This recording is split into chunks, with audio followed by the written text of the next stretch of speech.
वासुदेवाय।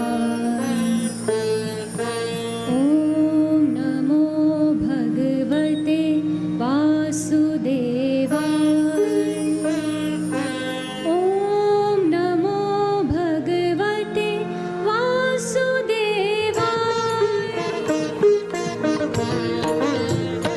गोविन्दं गोकुलानन्दं गोपालं गोपीवल्लभं। गोविन्दं गोकुलानन्दं गोपालं गोपीवल्लभं। गोविन्दं गोकुलानन्दं गोपालं गोपीवल्लभं। गोविन्दं गोकुलानन्दं गोपालं गोपीवल्लभं। गोवर्धनो धारं वीरं गोवर्धनो धारं वीरं तं वन्दे गोमतीप्रियं तं वन्दे गोमतीप्रियम्। ॐ नमो भगवते वासुदेवाय। ॐ नमो भगवते वासुदेवाय। ॐ नमो भगवते वासुदेवाय। ॐ नमो भगवते वासुदेवाय।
बोलिए सच्चिदानंद आनंद कंद भगवान श्री कृष्ण की जय।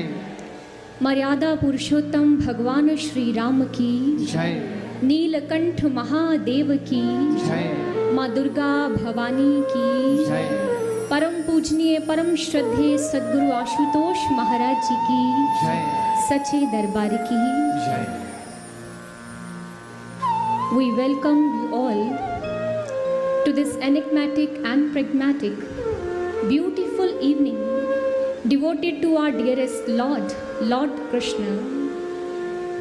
Thousands of years back, हमारे इस पावन पुनीत भूमि पर, इस भारत भूमि पर भगवान श्री कृष्ण का अवतरण हुआ। श्री कृष्ण कौन थे?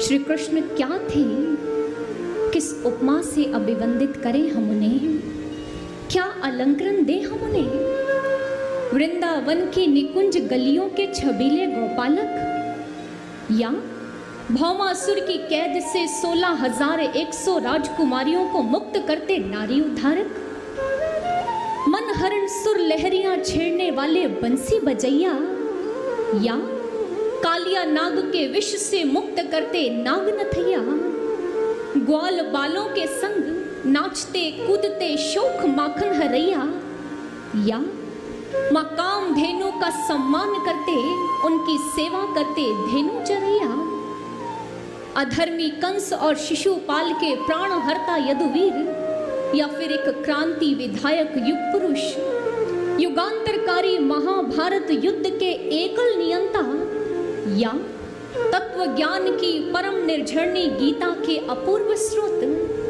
कुटिलता के विरुद्ध दाव पेच खेलने वाले कुशल राजनीतिज्ञ, या काल यवन को छल लेने वाले रण छोड़। क्या कहें हम उन्हें, क्या उपमा दें हम उन्हें। सज्जनों, यदि इस सब गुणों में से हम किसी एक गुण का चयन करते हैं तो यह इस अलौकिक पुरुष के महनीय तथा उदात्त व्यक्तित्व के प्रति घोर अन्याय होता है। क्यों? क्योंकि श्री कृष्ण का व्यक्तित्व ऐसा था जहां ये सभी गुण धाराएं आकर मिल जाती थी। एक ऐसा सरस मंडल जहां विविध भावों के राग एक ही ताल पर लयबद्ध होकर गूंजते सुनाई देते थे। बंकिम के अनुसार श्री कृष्ण में हम ज्ञानार्जनी, लोकरंजनी, कार्यकारिणी, इन तीनों प्रकार की प्रवृत्तियों का एक साथ अवलोकन कर सकते हैं। वे समग्रता के साकार रूप थे, समस्त विसंगतियों और द्वंद्वों का अद्भुत समन्वय थे। कहीं प्रेम की रस माधुरी भी थी तो कहीं विरह की प्रदीप्त ज्वाला भी थी, कहीं भक्ति की भाव भीनी सुरभि बिखेरी तो कहीं धर्म की महामहिम गरिमा को प्रतिष्ठित किया, कहीं भावों के सरोवर में क्रीड़ाएं की तो कहीं हिंसा के ठेठ दावा नल में मुस्कुराते हुए उतर गए। ऐसा सर्वरंगी था जीवन श्री कृष्ण का और उनके प्रत्येक रंग में उनकी संपूर्णता का दर्शन। अतएव इस महापुरुष की महिमा को बांचते हुए वेद व्यास जी सारांशतः कह उठे, कृष्णस्तु भगवान स्वयं। श्री कृष्ण पूर्ण भगवान है, 16 कलाओं से युक्त सर्वांशिक अवतार है, परात्पर सच्चिदानंद ब्रह्म का साक्षात प्रतिबिंब है श्री कृष्ण। कहा जाता है कि एक बार गोस्वामी तुलसीदास जी मथुरा के एक बड़े प्रसिद्ध मंदिर में पहुंचे। आरती का समय हो चुका था, इसलिए प्रभु की मूरत का बहुत सुंदर श्रृंगार किया गया था। गोस्वामी तुलसीदास जी ने जब प्रभु की सुसज्जित मूर्ति का दर्शन किया तो बस उनके हृदय में तो आनंद की धारा बह उठी। प्रभु की मूरत को देखकर विमुग्ध हो गए, लेकिन शीश नहीं झुकाया। गदगद कंठ से कह उठे, कहा कहो छवि आज की, भले बने हो नाथ, तुलसी मस्तक तब नवे, धनुष बान लो हाथ। हे प्रभु, ये तुलसी तो तब मस्तक झुकाएगा जब इन हाथों में धनुष आ जाएगा। प्रभु तो है ही जन मन रंजन, और उनका यह महावाक्य है कि मेरा भक्त मुझे जिस रूप में प्राप्त करना चाहता है मैं उसे उसी रूप में प्राप्त होता हूँ। और आज गोस्वामी तुलसीदास जी के लिए प्रभु ने अपनी मुरली को एक तरफ रखा और धनुष को उठा लिया। गोस्वामी तुलसीदास जी ने देखा, अरे वाह, मुरली मुकुट दुराय के नाथ बने रघुनाथ, लखी अनन्यता भक्ति की जनकों की उस सनाथ। गोस्वामी तुलसीदास जी अपने प्रभु की इस लीला का दर्शन कर आनंदित हो उठे। 65 पदों से युक्त कृष्ण गीतावली की रचना कर डाली। रसखान जी, वो तो इस सृष्टि के विधाता, कर्ता धर्ता, विश्व के नियंता को न जाने कहां कहां ढूंढते रहे। जब सब जगह ढूंढ ढूंढ कर थक गए तो दृष्टि पहुंची कहाँ? वृंदावन में। और आज उन्हें संपूर्ण सृष्टि का कर्ता धर्ता वृंदावन में राधिका के पास बैठा नजर आ गया। रसखान जी बहुत सुंदर कहते हैं, ब्रह्म में ढूंढो पुराणन वेदन, भेद सुनो ना चौगन आयन, हेरत हेरत हारी फिरियो, रसखान बतायो ना लोग लुगायन। देखियो कहाँ? वह कुंज कुटी तट बैठो पलोटत राधिका पायन, कि जिसे मैं संपूर्ण सृष्टि में ढूंढ रहा था, अरे वो ईश्वर तो साक्षात वृंदावन में साकार रूप लेकर लीलाएं कर रहा है। कृष्ण की माधुरी ने रहीम जी के हृदय को भी अपनी ओर आकर्षित कर लिया। और रहीम जी वह तो कह उठे, प्रभु बस अब इन नेत्रों में आपके अलावा और किसी को स्थान नहीं मिलेगा। मोहन छवि नैनन बसी, पर छवि कहाँ समाए, रहीमन भरी सराय लखी, आप पथिक फिर जाए।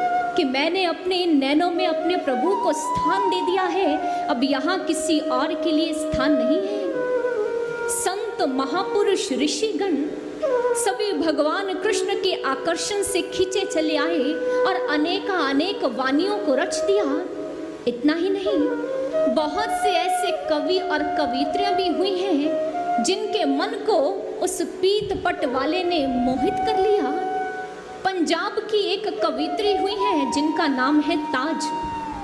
कृष्ण की अनन्य भक्त थी और कृष्ण के उस रूप सौंदर्य का वर्णन कहते हुए कह उठी, छैल वो छबीला हर रंग में रंगीला, बड़ा चित्त का अड़ीला, कहूँ देवतों से न्यारा है। माल गले सोहे नाक मोती से तो सोहे, कान मोहे मन कुंडल मुकुट शीश धारा है। दुष्ट जन मारे सत जन रखवारे ताज, चित्त हित वारे प्रेम प्रीति कर वारा है। नंद जू का छोरा जिन कंस को पछारा, वह वृंदावन वारा कृष्ण साहिब हमारा है, वह वृंदावन वारा कृष्ण साहिब हमारा है। आगरे के कवि हुए मियाँ नजीर अकबराबादी, कृष्ण के अनन्य भक्त थे। कृष्ण की बाल लीलाओं का वर्णन बड़ा ही सुंदर किया। तारीफ करूं मैं अब क्या क्या उस मुरली धुन के बजैया की, नित सेवा कुंज फिरैया की और बन बन धेनु चरैया की। गोपाल बिहारी बनवारी दुख हरना मेहर करैया की, गिरधारी सुंदर श्याम बरन और पंदड़ जोगी भैया की। यह लीला है उस नंद ललन मनमोहन जसुमती छैया की। रख ध्यान सुनो दंडोत करो, जय बोलो कृष्ण कन्हैया की, जय बोलो कृष्ण कन्हैया की। कृष्ण की रूप माधुरी ने हर एक को अपनी ओर खींच लिया। सच कहें, श्री कृष्ण संपूर्ण भारत की चेतना में समाये हुए हैं। रग रग में कृष्ण बसे हैं। भावनाओं की सुरभि में कृष्ण है, संवेदनाओं में कृष्ण है। हमारी आस्था का आधार कृष्ण है, हमारी चिंतन धारा में कृष्ण है, हमारे आदर्शों का सार कृष्ण है। वे कृष्ण ही तो हैं जो संस्कार बनकर भारत की मिट्टी में उर्वरता भरते हैं। वे कृष्ण ही तो हैं जो संस्कृति बनकर हमारे रक्त में बहते हैं। वे कृष्ण ही तो हैं जो मर्यादा बनकर हमारे चरित्र में घुलते रहते हैं। वे कृष्ण ही तो हैं। लेकिन दुख का विषय है, विडंबनीय तथ्य तो यह है कि वह आर्यवर्त जो उस पूर्ण अवतार की लीला स्थली रही, जहां आकर प्रभु ने अनेक लीलाएं की, उसी की कुछ विद्वत संतानें कृष्ण के अस्तित्व को मुक्त कंठ से स्वीकार नहीं कर पाई। इस संदर्भ में मुझे एक लेखक हुए हैं मिस्टर अय्यर, उनकी पुस्तक है Shri Krishna darling of humanity. उनका एक वाक्य स्मरण हुआ। अपनी पुस्तक में वे लिखते हैं कि एक बार एक बुद्धिजीवी के मस्तिष्क में कृष्ण के अस्तित्व को लेकर संदेह उत्पन्न हो गया। अपनी इस दुविधा को लेकर, इस संदेह को लेकर एक संत के पास पहुंच गया। जाकर उन महापुरुषों से कहा, मेरे मतानुसार कृष्ण नाम का व्यक्ति कोई इतिहास में हुआ ही नहीं है। कृष्ण मात्र हमारी कपोल कल्पना है। जैसे ही संत ने यह सुना, कहने लगे, अच्छा एक बात तो बताइए, क्या आपका अस्तित्व है या नहीं? उस व्यक्ति ने कहा, मेरा अस्तित्व तो है। मैं आपके समक्ष खड़ा हूँ, 40 वर्षीय हूँ, विद्वान हूँ, लेखक हूँ, प्रोफेसर हूँ। संत ने कहा, अच्छा, एक प्रश्न का उत्तर दीजिए। यह बताइए कि आपको कितने लोग जानते हैं? उस व्यक्ति ने थोड़ा मस्तिष्क पर जोर डाला और कहा, मुझे लगभग 5000 लोग जानते होंगे। संत ने कहा, अच्छा, यह बताइए कृष्ण को कितने लोग जानते हैं? उसने कहा, कृष्ण को तो करोड़ों लोग जानते हैं, मानते हैं। संत ने कहा, अच्छा, कितने वर्षों से मानते हैं? उसने कहा, लगभग 5000 वर्षों से। संत ने कहा, अंतिम प्रश्न का उत्तर दीजिए। श्री कृष्ण को 5000 वर्षों से लोग मानते हैं, पूछते हैं। यह बताइए, उन 5000 लोगों में से जो आपको जानते हैं, उनमें से कितने लोग हैं जो आपकी पूजा करते हैं? उस व्यक्ति ने कहा, मेरी पूजा? जी, मेरी पूजा कोई क्यों करेगा? मेरी पूजा कोई नहीं करता। संत ने कहा, फिर तो यह विचारणीय बात है कि वह भगवान कृष्ण जो 5000 वर्ष पूर्व हुए, आज भी उनके भक्त, आज भी लोग 5000 वर्षों के बाद भी न केवल उन्हें मानते हैं बल्कि उनकी पूजा करते हैं। अब आप ही विचार कर बताइए कि अस्तित्व कृष्ण का है या आपका है?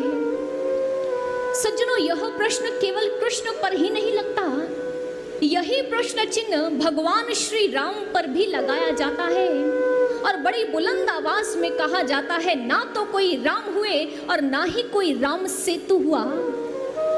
वास्तविकता में यह प्रश्न ना तो राम पर है ना कृष्ण पर है, यह प्रश्न चिन्ह है ईश्वर के अस्तित्व पर। क्योंकि बहुत से निरीश्वरवादियों का यह कहना है कि ईश्वर नाम की कोई वस्तु है ही नहीं, ईश्वर नाम की कोई शक्ति है ही नहीं। यह तो केवल आस्तिकों का भ्रामक विचार है, भ्रामक विचार। Man has created God in his own imagination. इंसान ने केवल मात्र अपनी कल्पना में ईश्वर को गढ़ दिया है, ईश्वर नाम की कोई शक्ति नहीं। ईश्वर के अस्तित्व पर प्रश्न चिन्ह लगाने वाले इन समस्त निरीश्वरवादियों से हम एक प्रश्न करना चाहेंगे। ईश्वर के विरुद्ध इन मिथ्या अवधारणाओं का प्रचार प्रसार कर आप भले ही मानवीय मस्तिष्क से उसे बाहर निकाल दें, लेकिन क्या मानवीय अस्तित्व से उसकी जीवनदायिनी सत्ता को पृथक कर सकते हैं? क्या सृष्टि के कण कण में मौजूद उस चेतन शक्ति को निकालकर बाहर फेंक सकते हैं? कदापि नहीं। जरा एक बार अद्भुत नजारों से परिपूर्ण सृष्टि की ओर देखिए तो सही। आहा, ऊपर खुली बाहें फैलाए नीला आसमान है। उस नीले आसमान में विचरता सूर्य दिन भर अपनी सुनहरी रश्मियां इस धरा पर बिखेरता है। दिन ढलते ही वह रश्मियां, वह किरणें चांदनी की तरह शीतल हो जाती हैं। ऐसा लगता है मानो चांद की छलनी से छनकर आ रही हैं। आकाश से निहारती ये निहारिकाएं भी कुछ कम नहीं। ऐसा लगता है मानो व्योम ने चांदी की जरीदार ओढ़नी को ओढ़ लिया है। जरा एक बार